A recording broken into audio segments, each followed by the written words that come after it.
खैरपुट BDO आदिवासी नुहंती शरद बुरुदा मलकानगिरी जिला खैरपुट BDO आदिवासी नुहंती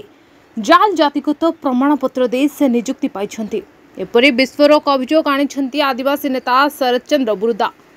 कोया संप्रदायर बोली जाल जातिगत प्रमाणपत्र हाथी थिबा आदिवासी नेता शरद बुरुदा गणमाध्यम रे प्रकाश करिछंती। खैरपुट ब्लॉक रे बीडीओ भावे उमाशंकर कोया रहिछंती। तेबे से जणे साधारण वर्ग होइथिबारु आदिवासी जाति हातेबा कथा को चैलेंज करिसेंती मालकानगिरी आदिवासी नेता शरद बुरुदा। एने आगामी दिन में प्रतिवाद करी तांको विरोध रे कार्यानुष्ठान नेबाको दाबी करिसेंती शरद बुरुदा। एपटे संपृक्त वीडियो कोयांको प्रतिक्रिया मिली पार नहीं। चलो सर कोन अभियोग अछि जो खैरपुट वीडियो आदिवासी नहंती बोली आपण अभियोग करछन। सुनंतु मो आपण को काली टॉपिक देइतली कोया खोजुची कोया विशेष करी आपण देखिबे ऑल ओडिशा भितरे कोया जनजातिर लोक मैंने केवल मालकानगिरी जिले में बसति स्थापन करती। आउ कोया लोकंर टाइटल माड़कामी माड़ी पड़ियामी बांजामी एम सब अच्छी किंतु कोया टाइटल कौन से लोक ना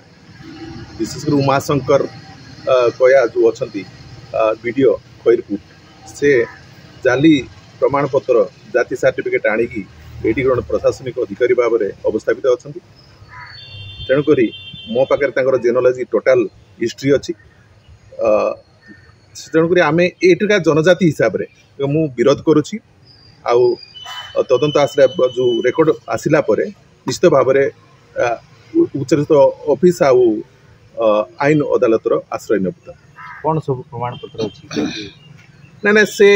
अन्य गोटे जनरल कम्युनिटी बिलंग्स कर मालकानगिरी जिलार नुहति कि कोया कम्युनिटी नुहति पारिवारिक हिस्ट्री समस्त तथ्य मो पाखे उपलब्ध अच्छी किंतु ऑफिशियली मु जो पर्यंत न पाई सेटा मु सार्वजनिक करने चाहूना जदि मु ओपन चैलेंज जड़े प्रशासनिक ओडिशा प्रशासनिक सेवार जो अवस्थापित ऑफिसर को ओपन चैलेंज दूसरी से डुप्लिकेट कास्ट सर्टिफिकेट करिसेंती जदि सत्साहस अच्छी से मो ना मानहानि मोकदमा करि और न्यायालय आश्रय नहीं पारती। आपण जो ग्रुप रे लिखिचंती कामना और वासना ऑफिसर माने नउचंती से विषय कौन कहिए। निश्चित भाव में मालकानगिरी जिलार ए अल्प दिन तले ठीक से हीपरी जड़े प्रशासनिक अधिकारी कालीमेला ब्लॉक रु सेपरी अभियोग आसी आउ एठी मध्य खैरपुट रे सेमती घटना घटी आउ बीओ ऑफिस आमर बालीमेला रे सेमती घटना घटी छुट्टी दिन रे वरिष्ठ किराणी बीओ ऑफिस रे डाकिले जड़े देखो बड़ दुर्भाग्यर कथा जड़े शिक्षक तांको पैरालिसिस होइछि तांको मिसेस मध्य जड़े शिक्षक अच्छा तांको झील को छुट्टी दिन रे डाकिकिना डॉक्यूमेंट्स आनिक रेगुलाराइज करिबा पई डाकिकिना जो प्रकार अत्याचार करिया पई जो प्रयास करथिले परवर्ती समय से झील चित्कार करिकिना कहिला परे ता बापा माँ को जनइला से आसिक सी गाड़ी चल जाई पार नथला ताको रेस्क्यू करिनेले ए घटनाटी जिला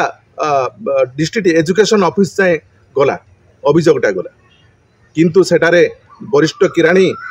लक्ष्मी सेठी दी चापुड़ा मारी ताको रफा दफा कर प्रमाण कौन अच्छी प्रमाण शुणु मुझे वार्तालाप करी किसी लोग आगे खैरपुट रे कथा कहूँ ये बहुत घटना होची जोटी भी नारी माने निज झील भौणी मानकर भविष्य सब दृष्टि रखिकिना किसी घटना को से माने सार्वजनिक करूना किंतु घटना कॉन्फिडेंशियली इनक्वारी करा जाऊ ए जो अधिकारी मानकर विरुद्ध रे जो अभियोग गुड़ाक अच्छी लोकलोचन को आसी पारुनी निजर सामाजिक स्थिति परिस्थिति आ भविष्य झील मानकर माँ झील मानकर भविष्य दृष्टि से माने पुलिस पाखक अभियोग करूना ता माने न जे प्रशासनिक अधिकारी माने एटी उन्नतिमूलक कारुकार्य सामिल न होइकिना एटी जौन व्यभिचार करिवे जिल्ला रे एटीर खणी लुटिले पानी लुटिले आ उन्नयन ना रे जो कोटी कोटी टंका आसुची ताइरो लुटिले जदि ग्राफिक देखिबा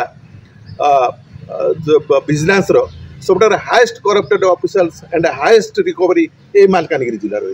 तेकरी खणी खादान लुटिले सब लुटिले आम माँ भौणींकर इज्जत वर्तमान लुटिबा लगी ताकू आम कस्मिन बर्दास्त करूँ ना आउ जे माने जाल प्रमाणपत्र नहीं किना आसिकिना ये सर्विस करुँच एटा तो है गोटे आपरे देखिए आहरी अच्छा जे माने डेप्यूटी कलेक्टर अच्छा आ डिस्ट्रिक्ट लेवल ऑफिसर भी अच्छा आ साधारण शिक्षक छोट कर्मचारी कथा मुझे कहूनी से माने कौन ये स्थानीय निरीह लोक मान जस्टिस देवे कौन से कौन उन्नति करेंगे निजे शोषण कर नारी निर्यातन कर लगी पड़ते तेणुक मु मीडिया भाई समस्त को आग्रह करी नवेदन करी ए प्रति ए संग्राम प्रति आपण मान योगदान रहू आउ जिले में जमी ठीक भाव में चलो उन्नतिमूलक काम आउ शोषण नारी निर्यातना एटू जमी आम मुक्ति पाइबा सहयोग कामना करती। धन्यवाद। मालकानगिरी अब्दुल गानी को रिपोर्ट द न्यूज टुडे।